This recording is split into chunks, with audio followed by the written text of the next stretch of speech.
Tadi kita dah lihat regular bearish divergence kan. Dan indikator ni dah kuat dah. Indikator ni memang dah kuat bahawa kita akan masuk bear market.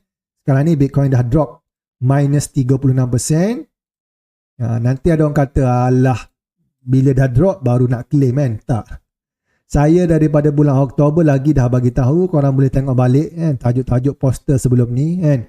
Bear market, secure your profit and whatsoever.